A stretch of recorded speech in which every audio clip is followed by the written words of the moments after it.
안녕하세요. 저는 30대 후반의 의사입니다. 정형외과 전문의로 일하며 평범하게 살던 제가 어이없는 일을 겪게 돼서 이렇게 사연을 쓰게 됐어요.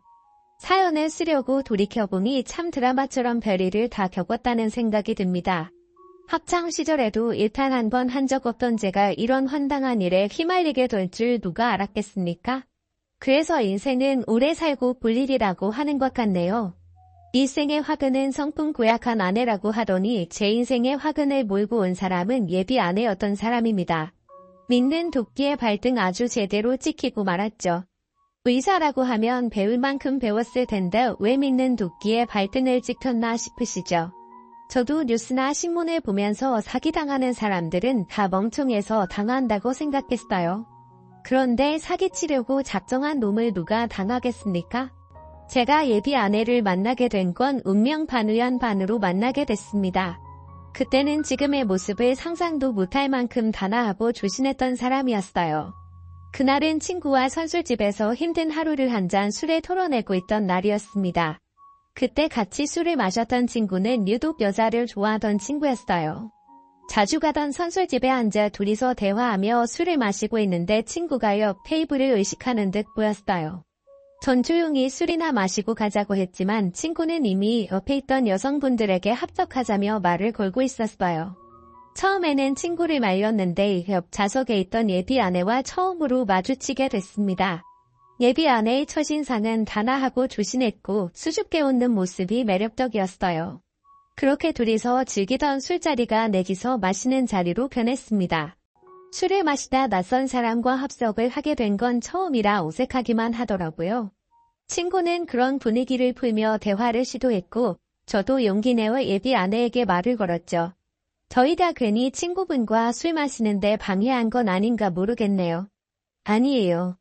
둘이서 이제 할 얘기도 없었는데 이런 자리도 즐겁네요.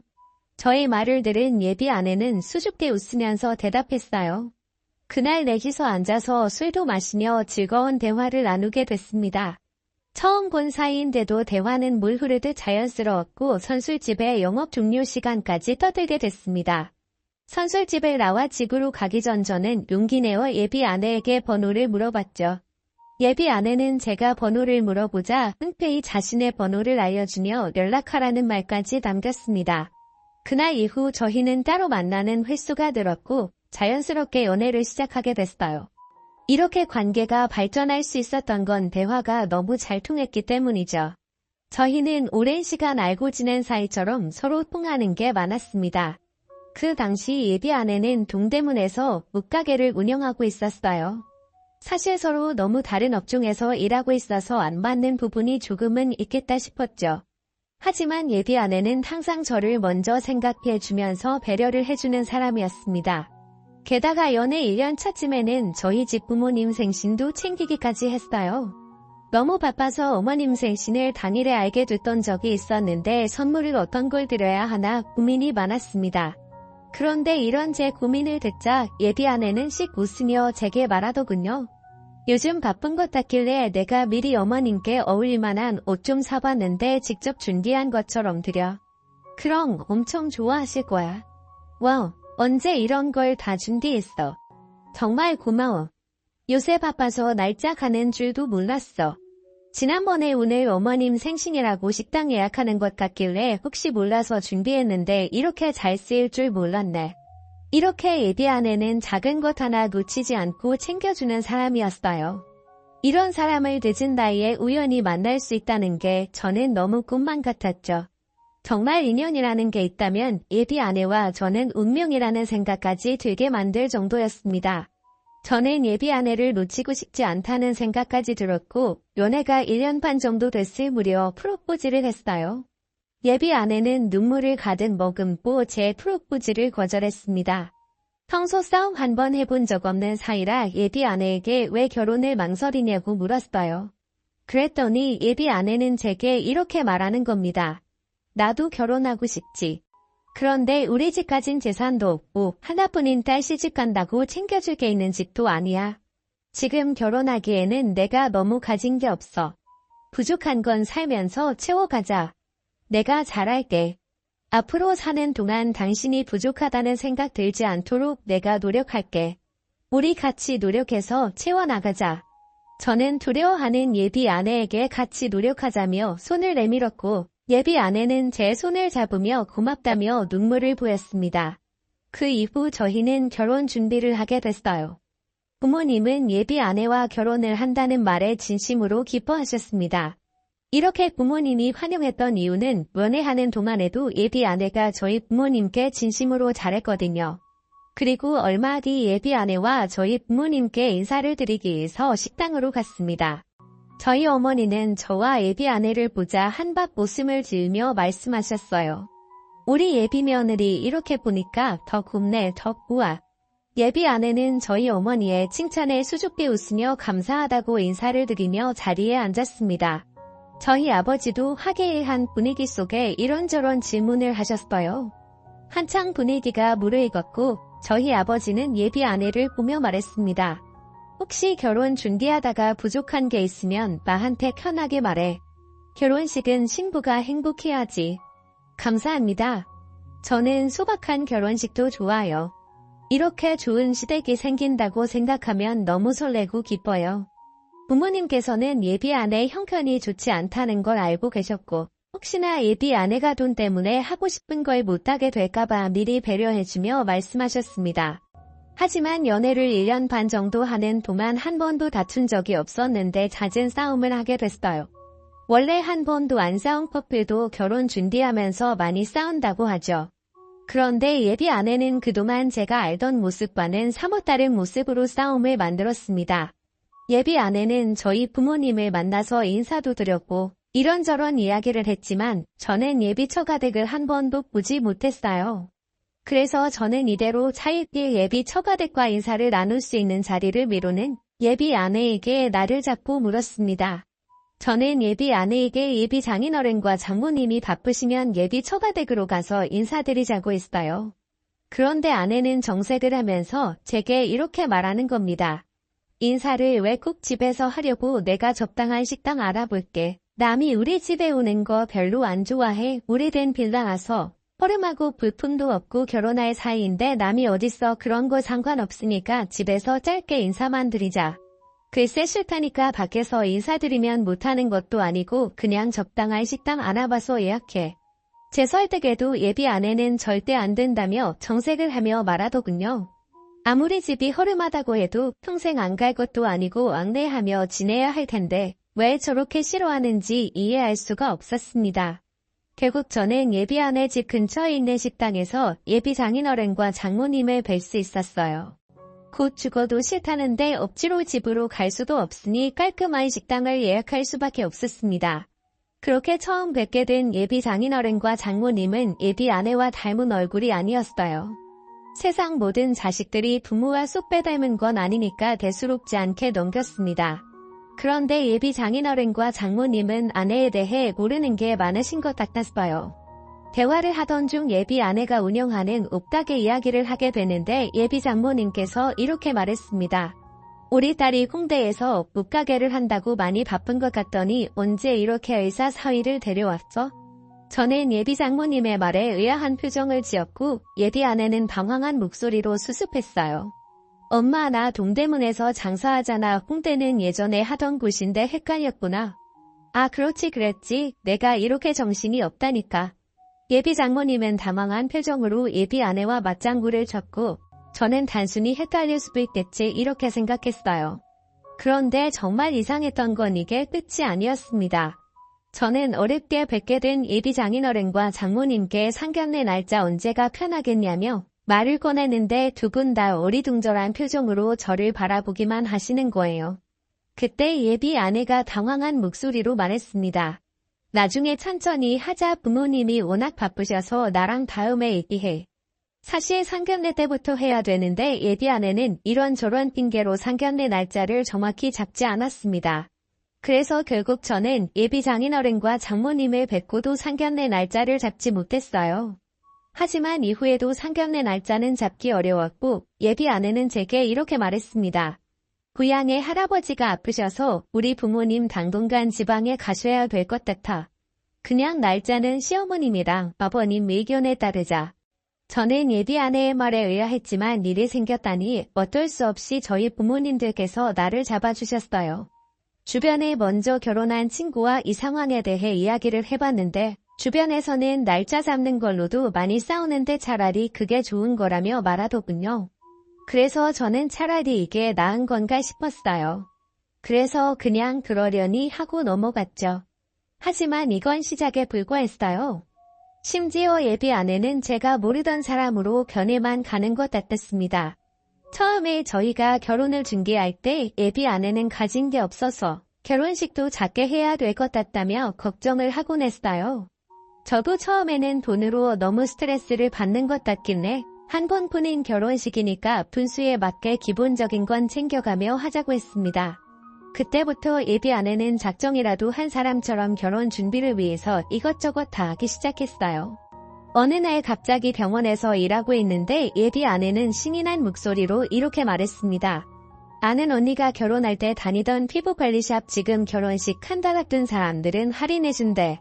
나도 신부관리 한번 받아볼까 하는데 500만 원만 보내줘. 갑자기 500만 원을. 우리 예산도 빠듯한데 꼭 해야 하더나? 그런 거 안 받아도 충분히 예뻐. 남들처럼 기본적인 건 하자며 내 주변에 신부관리 안 받고 결혼식 하는 사람 한 명도 없어. 나도 하고 싶어. 저는 예비 아내의 갑작스러운 제안에 당황하고 말았어요. 최대한 둘이 모은 돈으로 해야 하는데 500만 원이나 되는 피부관리를 받겠다며 고집을 부리기 시작하더군요. 예비 아내가 하고 싶다는 건 해주고 싶었지만 피부관리를 꼭 해야 하나 싶었어요. 그래서 저는 예비 아내에게 500만 원짜리는 안 된다며 단호하게 말했습니다. 대신 피부과에서 일하고 있는 동기를 통해서 간단한 관리 정도는 해줄 수 있다며 말했죠. 하지만 예비 아내는 성에 안 차는 듯한 목소리로 한숨을 내쉬었어요. 그리고 제게 화가 잔뜩 난 목소리로 이렇게 말하더군요. 다 해줄 것처럼 그러더니 돈이 그렇게 없어. 됐다 됐어 말을 말자. 결국 화가 잔뜩 난 채로 예비 아내는 전화를 끊어버렸고 저야말로 갑작스러운 상황에 어이가 없었어요. 예비 아내와 가게 문을 닫고 집으로 데려다주며 예비 아내에게 말했죠. 피부관리는 우리가 결혼 준비할 때 예산으로 빼둔 게 없으니까 그냥 동기간은 피부과에서 간단하게 시술만 받아. 내 친구들은 다 한 달 동안 관리받고 결혼식 올렸는데 됐어. 그럼 나 차 한 대만 뽑아줘. 하루 종일 옥다개에서 씨름하다가 버스타고 가는 것도 지치고 힘들단 말이야.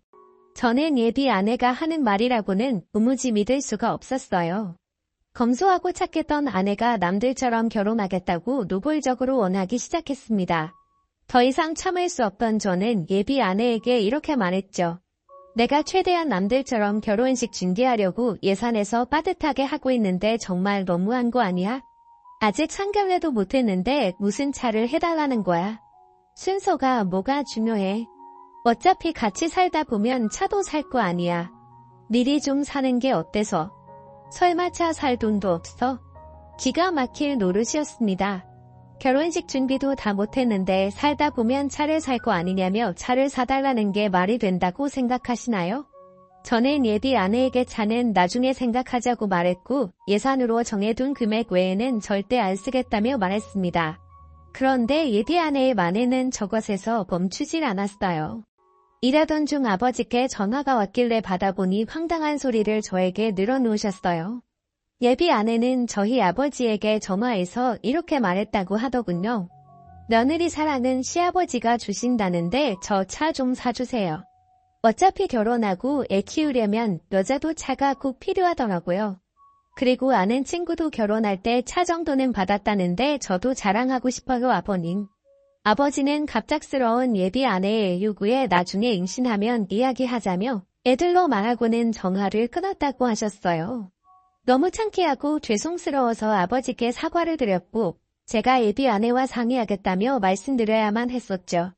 그리고 그날 저녁 예비 아내를 만나서 이렇게 말했습니다. 장인어른이랑 장모님 상견례 언제 가능하시대? 날짜를 정해줘야 우리 집도 상의를 해보지. 상견례가 뭐가 그렇게 급하다고. 내가 날짜 잡아서 말해줄게. 상견례가 안 급해. 어른들 모셔서 이야기를 해야지. 그럼 상견례는 안 급한데 차는 급한 거야? 우리 아버지한테 대체 무슨 소리를 한 거야? 내가 안 된다고 했잖아. 예비 아내는 제 말에 놀랐는지 자기는 미리 준비하는 게 좋을 것 같아서 이야기한 거라며 말하더군요. 이게 말이 된다고 생각하시나요? 저는 예비 아내에게 이렇게 말했어요. 앞으로 결혼 준비할 때 예산에 없는 건 아예 생각도 하지 마. 당신도 처음에는 소박하게 한다며? 누가 몰라? 하다 보니까 욕심이 나는 걸 어떡해. 나보고 잘 살게 해주겠다며?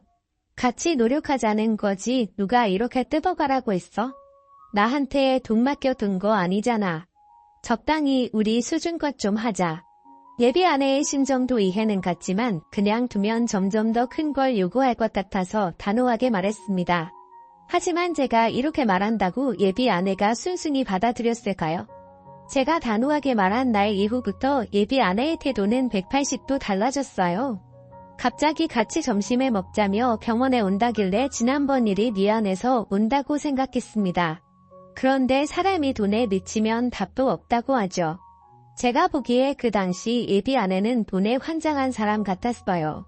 하지만 예비 아내는 제 예상과는 전혀 다른 목적으로 온 것 같더라고요. 진료를 마치고 부랴부랴 나왔는데 예비 아내가 같이 일하는 간호사와 서로를 노려보고 서 있는 게 보였어요. 너무 놀라서 달려갔는데 예비 아내는 간호사를 향해서 이런 소리를 하더군요. 내가 이 병원 정형외과 전문의 아내 될 사람인데 소파에 다리를 걸치고 있든 말든 무슨 상관이에요? 환자분들 왔다 갔다 하는 곳에서 그러시면 안 된다고요. 무슨 상황인가 싶어서 물어보니 상황은 이랬습니다. 예비 아내는 진료 대기실에서 신발을 신은 채로 소파에 다리를 쭉 펴고 앉아 있었고 그걸 본 간호사가 말렸더니 화를 내고 있던 거였어요. 저는 간호사에게 대신 사과를 하고 예비 아내를 끌고 밖으로 나와버렸죠. 지금처럼 말 같지도 않은 상황이 도무지 이해할 수가 없었어요. 평소에 같이 식당을 가도 조모번에게도 한없이 친절했던 사람이라 눈으로 보고도 정말 믿을 수가 없었죠. 게다가 제가 일하는 직장에서 난동을 부렸다는 게 더 화가 났어요. 그래서 예비 아내에게 단호하게 말했습니다. 내가 일하는 병원에서 대체 못하는 짓이야? 전현이 나한테 이래라 저래라 하잖아. 왜 알지도 못하면서 나한테 화를 내는데? 배도 아니고 누가 소파에 다리를 올려놓고 앉아있어? 병원이 무슨 당신 안방이야? 지금 나 당신보다 직업도 안 좋고 집구석에 돈도 없다고 무시하는 거지? 안 그러고서야 이 상황에 간호사 편을 들 수 있어? 제가 단호하게 말했는데도 예비 아내는 저보다 더 어이없는 얼굴로 말하더군요. 예비 아내는 끝까지 자기가 뭘 잘못했냐며 막을 썼고 저는 2번 다시 병원 근처도 오지 말라며 으름장을 놨습니다. 결혼 준비하면서 이런 일로 싸우는 신혼부부가 또 있을까요? 보통은 상견례를 하고서 날짜 잡는 일이나 결혼식에 관련된 일로 싸우는 걸로 알고 있는데 저는 예비 아내와 항상 결혼과는 다른 문제로 싸우고 있었습니다. 이때만 해도 이 정도는 맞춰가는 건가 싶었어요.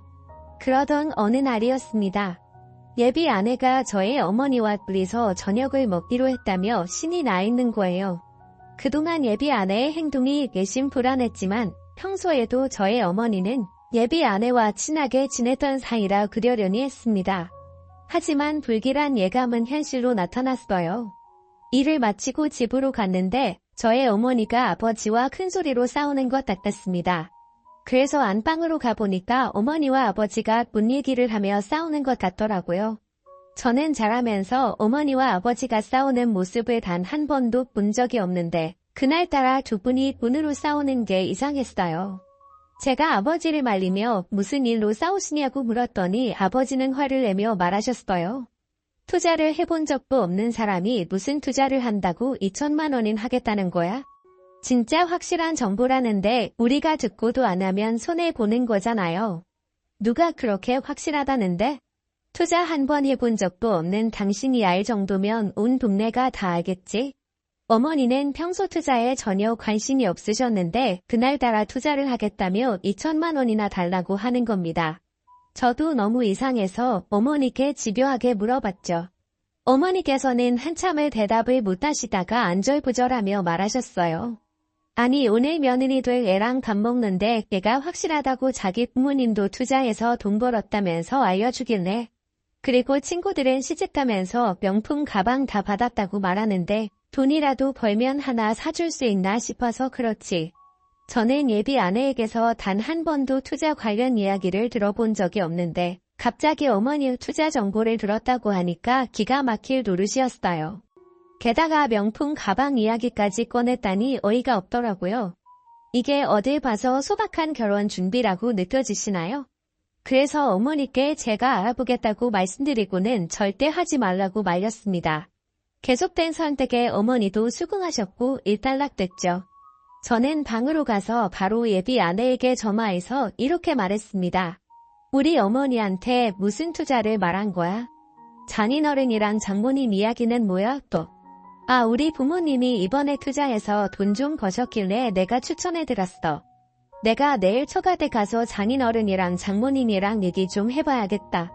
왜 또 집으로 온다고 난리야? 내가 알려준 정보로 그냥 투자하면 되잖아. 나한테 2천 주면 돈 벌게 해준다니까? 그동안 예비 아내와 결혼 준비를 하면서 이상한 점이 한둘이 아니었지만 제일 이상했던 건 절대 예비 처가댁을 안 보여준다는 거였어요. 그래서 제가 내일 당장 가서 찾아뵙겠다고 하니까 못 오게 만든 겁니다. 예비 처가댁 한 번도 안 가본 예비 사위가 말이 되나요? 예비 아내는 저희 집에 와 본 적이 있는데 저는 단 한 번도 가본 적이 없었거든요. 제가 집으로 간다고 할 때마다 예비 아내가 막아서 못 가고 있었습니다. 결국 예비 아내와 통화를 했지만 예비 처가댁을 갈 순 없었어요. 다음날 예비 장인어른과 장모님을 또 집 근처 카페에서 만나게 됐습니다. 항상 예비 처가댁은 갈 수 없었는데 밖에서 만나는 건 자주 만났어요. 저는 그동안 쌓였던 걸 장인어른에게 다 말했습니다. 이런 말씀 안 드리고 싶었는데 저희끼리 결혼 준비하는 게 돈이 조금 부족해요. 집 계약했더니 기용이 빠듯해서요. 장인어른이 좀 도와주세요. 예비 아내가 저희 부모님께 노골적으로 대놓고 차를 해달라고 하거나 돈 이야기를 했던 게 참을 수가 없어서 저도 대놓고 장인어른께 돈 이야기를 꺼내버린 겁니다. 솔직히 예비 아내 도움으로 돈도 벌었으면 해줄 수 있는 게 아닌가 싶었어요. 저희 부모님은 신혼집 마련하는 데 도와주셨는데 어느 정도는 예비 처가댁에서 해줄 수도 있다고 생각했어요. 그런데 예비 아내가 저에게 정색을 하며 나가서 이야기하자며 저를 끌고 나가더라고요. 밖으로 나오자 예비 아내는 저를 노려보며 혀강된 목소리로 말했습니다. 그 돈 벌었다는 얘기 듣고 그러는 거야? 우리 집 하루 벌어서 하루 먹고 살아. 그 돈도 대출받아서 투자한 건데 남은 돈이 어디 있어? 그럼 우리 집에도 돈 얘기를 꺼내지 말아야지. 당신 우리 부모님한테 돈 얘기 왜 그렇게 쉽게 하는데? 차에 가방에 갖고 싶은 게 그렇게 많은데 그동안 어떻게 살았어? 좋은 정보를 알려줘도 못 받아 먹으니까 그런 것도 못 해주지. 다른 집 좀 봐. 나처럼 아무것도 안 받고 긴 손으로 덜렁 시집가는 사람이 있는지. 이게 지금 말이 된다고 생각하시나요? 제대로 숟가락만 들고 시집 오려는 사람이 누군데 긴 손으로 시집가는 게 불만이라는 건지 이해가 안 갔습니다. 저는 결국 예비 아내에게 계속 이런 식이면 이 결혼 진행 못한다며 단호하게 말했죠. 그랬더니 예비 아내가 갑자기 어떻게 했는 줄 아세요? 제가 결혼 못하겠다고 하니까 울면서 저한테 매달리면서 말했습니다. 잘못했어. 내가 결혼 준비한다고 여기저기 알아보다가 남들 다 한다니까 부러워서 그랬어. 한 번만 봐줘. 제발. 길바닥에서 울면서 매달리는 예비 아내를 보자 마음이 복잡했어요. 하지만 다시는 안 그러겠다며 우는 예비 아내를 보니 결혼 준비하다 보면 모든 부부가 이렇게까지 싸우는 건가 의문도 들었습니다. 결국 예비 아내와 저는 정해둔 예산 외에는 아무것도 안 하기로 합의를 했어요. 저는 예비 아내와 다시 카페로 들어가서 예비 장인어른과 장모님께 저희들끼리 모은 돈으로 하겠다며 말씀드리고 일단락됐습니다. 그런데 대뜸 장모님이 제게 이런 말을 하시는 거예요. 그 투자는 안 하려고? 진짜 확실한 건데. 투자 제대로 해본 적도 없고 우선 결혼식만 끝나면 제가 알아보고 할게요. 자꾸만 투자처 이야기를 하는데 별로 하고 싶지도 않았고 관심도 없어서 나중에 하겠다며 둘러댔습니다. 이날 이후로 저는 예비 아내와 싸울 일이 없을 줄 알았어요. 그러다 결혼식이 안 끝났는데 싸움이 끝날 수가 있었겠나요? 결혼식 날짜가 다가오는데 신혼여행으로 예약했던 게 문제없이 출발 가능한 번다 확인자 전화를 하게 됐습니다. 그런데 잘 예약됐을 거라고 생각했던 기대와 달리 예약된 여행 내역이 없다는 답변을 듣게 됐어요. 저는 너무 놀라서 몇 번이나 확인해 달라고 했지만 결과는 예약된 내역이 없다는 거였어요. 예전에 예비 아내가 예약하겠다면서 300만 원을 받아갔었는데 어떻게 된 건지 예비 아내를 바로 찾아갔습니다. 더 이상 돈으로 싸우고 싶지 않았는데 예비 아내에게 확인해야만 했으니까요. 화가 잔뜩 난 저를 보더니 예비 아내는 신혼여행 이야기를 꺼내자 당황한 목소리로 말하더군요. 그게 우리 아빠가 운전하다 접촉사고를 했는데 수리비를 물어줄 돈이 없어서 금방 준다고 해서 빌려줬는데 아빠도 요즘 일이 안 풀려서 돈이 없는데 어떡해. 그럼 나랑 상의를 했어야지. 우리 아직 결혼 전이어도 부부잖아. 어떻게 나랑 상의 한마디도 없이 내가 확인하다가 알게 만들어? 미안해. 당신이 돈 얘기하면 민감하게 반응하니까 입이 안 떨어졌어. 예비 아내는 미안하다며 사과를 하는데 정말 속이 터져버리는 줄 알았습니다. 부부는 경제 공동체 아닌가요? 어떻게 돈 문제를 이렇게 마음대로 할 수 있나 이해를 할 수 없었어요. 저는 예비 아내에게 이렇게 말했습니다. 신혼여행이 문제가 아니고 당신이 날 속였다는 게 화가 나는 거야. 그래서 미안하다고. 근데 당신도 아파트 명에 당신 앞으로만 했잖아. 이게 무슨 황당한 소린가 싶었어요. 아파트를 제가 모아둔 돈에 저희 집에서 보태준 돈으로 얻었는데 당연히 제 명의가 맞는 거 아닌가요? 예비 아내는 갑자기 아파트 명의를 들먹이며 저에게 다짜고짜 화를 내는 겁니다. 이 답답한 상황에 저도 말도 안 되는 소리 하지 말라며 화를 냈어요. 그리고 예비 아내에게 이렇게 말했습니다. 신혼여행 가고 싶으면 장인어른이 돈 갚는 날 가. 당신이 이렇게 만든 일이니까 당신이 수습하기 전에는 절대 신혼여행 없어. 그리고 공동명예 하고 싶으면 당신도 돈 마련해와. 그냥 돈이 없다고 해. 난 분명히 결혼 전에 돈 없다고 했어. 당신이 알아서 하겠다며? 저는 예비 아내에게 으름장을 놓으며 말했고 예비 아내는 비쁘면서 말하더군요. 더 이상 예비 아내와 대화가 통하지 않아서 저는 자리를 피해버렸습니다. 솔직히 여러분은 하나뿐인 딸 신혼여행 기용까지 빌려가는 부모에 대해서 어떻게 생각하시나요? 아무리 살림이 어렵다고 하지만 저는 도무지 이해할 수 없었습니다. 점점 결혼식 날짜가 다가올수록 마음은 불안해지고 제 머리는 복잡해졌어요. 그런데 이러한 제 생각을 더 복잡하게 만드는 일이 터지고 말았습니다. 결혼식 몇 주 전 친한 동기들과 예비 아내가 모여서 같이 밥을 먹은 적이 있었어요. 먼저 결혼한 친구들과 신혼 이야기도 하며 즐거운 시간을 보내고 있었죠. 한 친구가 결혼하고 아이가 생기니까 돈이 더 많이 들어간다며 한탄을 하고 있었어요. 그런데 갑자기 예비 아내가 건수라도 잡은 듯 눈을 반짝이며 말하는 겁니다. 저기 상철씨 제가 진짜 확실한 투자 정보 아는데 저한테 2천만 원만 투자해 주시면 제가 2배 넘게 벌어드릴게요. 원래 이런 건 장사했던 사람들이 더 잘하는 거 아시죠? 갑작스러운 예비 아내의 말에 분위기가 싸해졌고 다들 서로 눈치만 보고 있었어요. 그 자리에서 눈치 없이 떠들고 있는 건 아내뿐이었어요. 저는 예비 아내에게 그만하라며 말렸지만 예비 아내는 제가 말려도 소용없다는 듯 더 신이 나서 떠들더군요. 이거 진짜 확실해서 제가 절친 분들한테만 말씀드리는 건데 애 클수록 더 돈 많이 들어갈 텐데 저 한번 믿어보세요. 결국 예비 아내를 끌고 나왔고 저는 예비 아내에게 화를 내며 말했습니다. 내 친구들한테 무슨 소리야? 왜 자꾸 그놈의 투자 얘기를 하는데? 진짜 확실한 거니까 그렇지. 다들 바보 아니야? 2배로 해준다는데 왜 투자를 안 해? 누가 당신을 믿고 투자를 해? 돈 300이 없어서 신혼여행도 못 가면서. 지금 그 얘기가 왜 나와? 그리고 따지고 보면 당신도 돈 없잖아.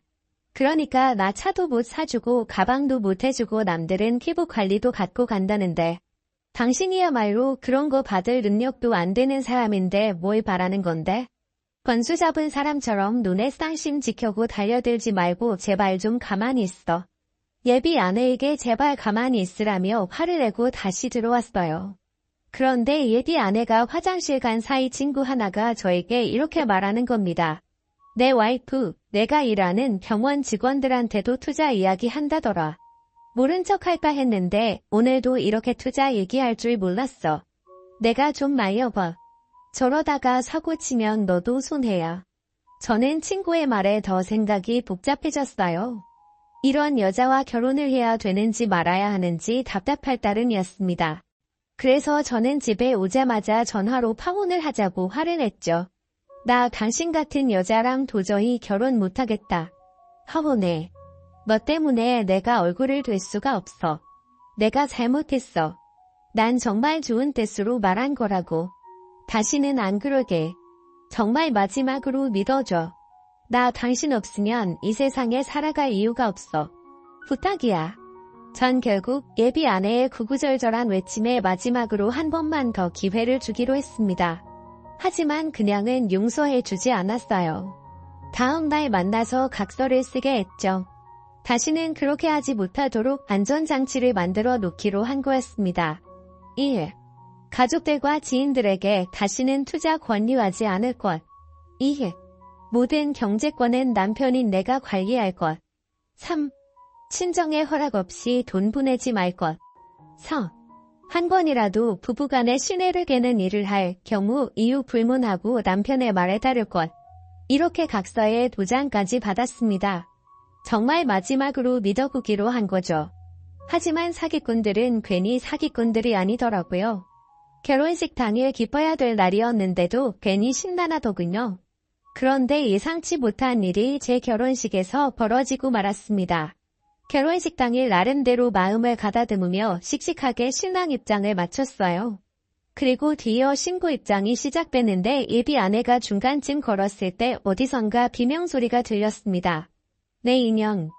식장 안에 있던 모든 사람들이 소리에 놀라 소리가 난 것을 쳐다보니 이모께서 중간에서 일어나 예비 아내를 보고 큰 소리로 소리를 치고 있는 겁니다. 예비 아내는 일어서 있는 이모와 마주치자 들고 있던 부케까지 떨어뜨리며 무척 불안해하며 놀란 모습이었고요. 예비 아내는 몸을 벌벌 떨며 다리에 힘이 풀렸는지 주저앉아버렸고 이모는 소리를 지르며 예비 아내에게 뛰어오며 또다시 소리를 지르며 말했어요. 내가 감히 내 조카랑 결혼을 해? 인연이 뻔뻔하기도 하지. 짐승은 사람하고 결혼하는 게 아니야. 너 오늘 잘 걸렸다. 이모는 예비 아내에게 달려들었고 주저앉아 있던 예비 아내는 뛰어오는 이모를 보고 수스라치게 놀라며 도망치려고 했지만 이모에게 잡히고 말았습니다. 갑작스런 상황에 놀라서 이모와 예비 아내에게 달려갔는데 이모는 예비 아내의 머리채를 잡고 흔들면서 말하더군요. 야, 새끼들 떼놓고 넌 팔자 고치겠다고 웨딩드레스를 입어? 그것도 내 조카랑. 저 사람들 내 부모도 아니잖아. 또 어디서 데려온 거야? 아주 지능적이네, 이거. 저는 이모의 말에 놀랐고 예비 장인어른과 장모를 봤는데 도망치려는 것 같았습니다. 황급하게 저는 두 사람을 붙잡고 저는 뭐 하는 사람들이냐며 다져묻기 시작했어요. 얼굴을 보니 이모 말이 100% 맞다는 확신이 들었거든요. 당신들, 우리 이모 말이 사실이야? 당신들 정체가 뭐야? 저희는 아무 죄 없어요. 돈 받고 시키는 대로 할 뿐이었어요. 이러지 마세요. 우리도 이 나이 먹고 마땅한 직업이 없어서 알바 계행하는 겁니다. 근데 저희도 저 여자가 사기꾼이라는 건 정말 몰랐습니다. 저희도 양심이 있는 사람들이라고요. 뭐라고요? 근데 알바면서 뻔뻔하게 진짜 부모님처럼 행동을 했다고요? 그랬던 겁니다. 애초에 예비 아내의 부모님인 줄 알았던 사람들은 계행 알바로 온 사람들이었어요. 이날을 위해 몇 날 며칠을 연기 연습하고 나왔다고 하더군요. 게다가 이모가 예비 아내에게 저렇게 화냈던 이유는 이모에게는 가족만큼 친한 30년직의 친구가 있었는데 그 친구의 아들과 이혼했던 사람이 바로 예비 아내였기 때문이었어요. 그런데 왜 이혼한 여자에게 저렇게 화를 내냐고요? 다 이유가 있었습니다. 합의 이혼이었다면 이모가 저렇게 화를 내셨겠어요? 바로 기가 막힌 속사정이 따로 있었죠. 예비 아내는 이모 친구 아들과 결혼해서 자식을 2명이나 낳고 살다가 7억이나 뜯어먹고 도망을 쳤던 거예요. 바로 투자 사기를 하고 더 이상 뜯어먹을 게 없게 되자 도망쳤던 겁니다. 아이들마저 쓰레기처럼 버린 채로 말이죠. 이미 그 집안은 예비 아내로 인해 풍비박산이 난 상태라고 하더군요. 그 집안 시부모 남편 일가 친척들 분을 사기친 예비 아내로 인해 예비 아내 전 남편은 극단적인 선택까지 하고 말았다고 했습니다.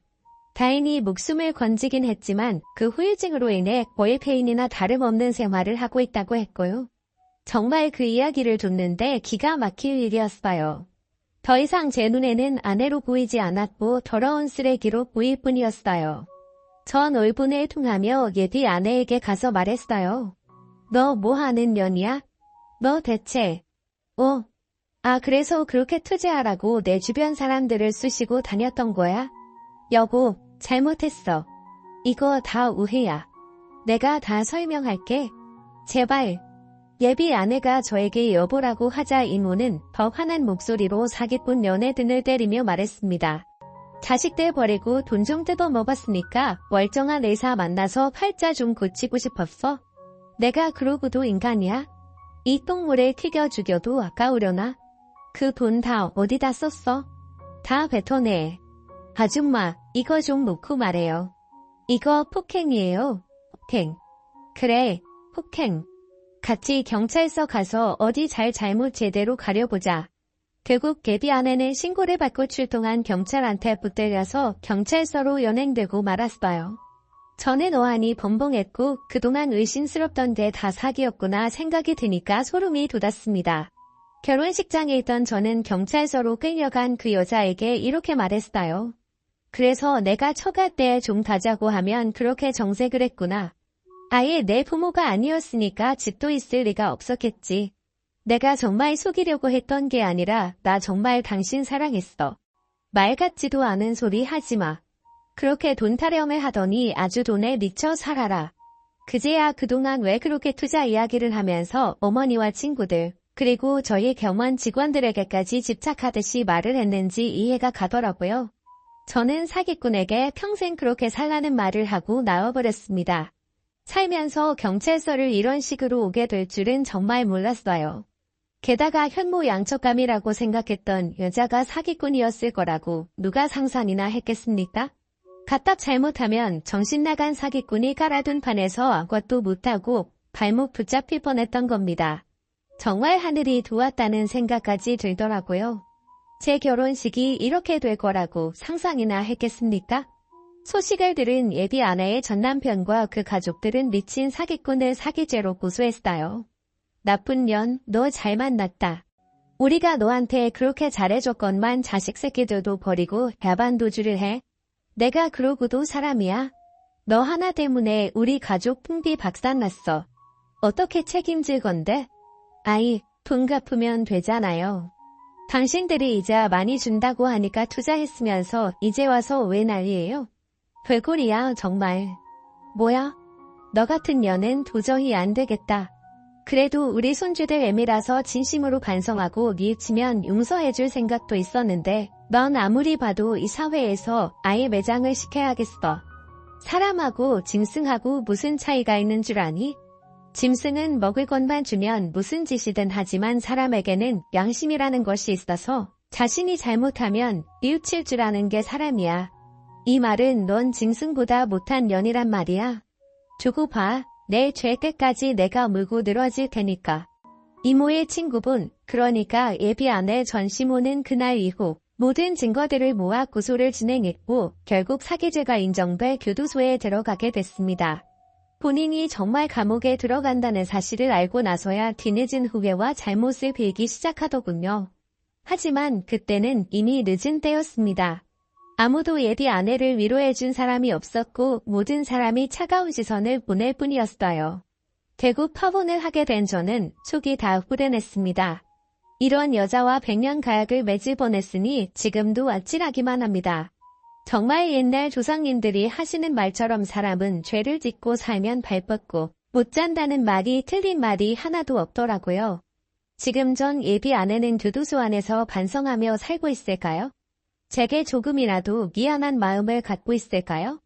아니면 빨리 출소해서 또 다른 남자에게 접근해서 사기칠 계획을 하고 있을까요? 정말 알 수 없는 노릇입니다. 하마터면 인생이 나락으로 떨어질 뻔했던 제 사연은 여기까지입니다. 정말 저의 임무만 아니었다면 제 인생이 어떻게 됐을지 아찔하기만 하네요. 제 인생을 구제해준 임무야말로 제 기인이 아닌가 싶습니다. 그래서 앞으로 어렵고 힘들 때 한 번은 도와드릴 생각이에요. 이모에게도 언제든 힘들면 말해달라고 말씀을 드렸고요. 부디 제 이야기를 다 들으셨다면 물다리도 두드려보고 건넌다는 심정으로 모든 걸 알아보고 준비하시길 바랍니다. 평생을 함께할 동반자고 서로에게 떳떳해야 나중에 자식에게도 당당하지 않을까요? 부디 모든 신혼 부부들이 행복하시길 바랍니다. 지금까지 제 사연 들어주셔서 감사합니다. 건강하고 하루하루 여러분들의 가정에 축복만 가득하시길 바랍니다.